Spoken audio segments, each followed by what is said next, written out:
He rangatira motuhenga, he rangatira whakaiti. Ko pinea ki te pine a te tā. Ua mataku ana hau. Tērā ingoa. E harakau nāka. Kāore he tohu mana nui ake i Aotearoa nei, me te aha e rua rawa ngā wā i whakahengi ai te tono a te kāwana Tianara e Korobom. Nā runga i tōna ngākau whakaiti i pērā anō i tērā marama. He received the letter and then he rang me straight away to email them and decline it. He wasn't keen at first, too humble. Kua mateke he ngā tāngata tika hei hari i tēnā mea. Taku mahi ia mātau e haere ana. Kei muri ke ahau e haere ana. Whai ana i a rātau. Koira anake te take i whakae ai te i ka whiro nei ki tēnei honore. Hei māngai mo te toru mano hoia neke atu o te rua te kau māwaru i kite i te maringitanga o te toto i tā wāhi. He mea nui tēnei.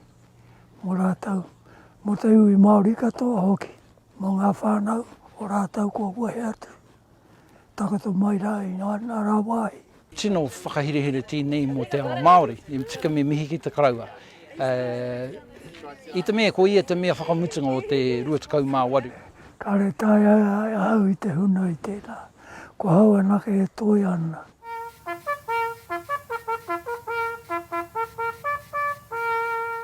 No te hongo ngoi o te tau ko 1943 te uri o Ngāti Whakaue me Ngāti Kahungunu, ka rereki i tāria pakanga i te pakanga tuarua o te ao. I taua tau tonu i tau tū ia, mahu kau ana ka hoki ki te hāputa o te riri i Kiriti me Afrika, i mua i tōna hoki ora mai ki te wākainga. Ia rā ka hoki aku mahara ki a rāta. Tō rātau kaha ki te hāpai i te tō tātau iwi te ui Māori. To Robert Bon Gillis, the Knighthood Order of Merit of the Italian Republic. Hei hoa haere tēnei tohu ki te tohu tāno i Tāria, i whakawhiwhi ai ki a Korobom i te tau 2011. It's a cavaliere, which in Italian means knight. It was given directly by the President of the Italian Republic, Sergio Mattarella, to Robert Gillis. The award is signed by him. Me te aha koia anake pēr te tangata noa o te aroa, ko whakawhiwhia ki ngā tohu e rua. Yeah, well, I keep saying to him, I say, Guru, you're going to have 2 knighthoods in 2 different countries. No one's probably got that in the world.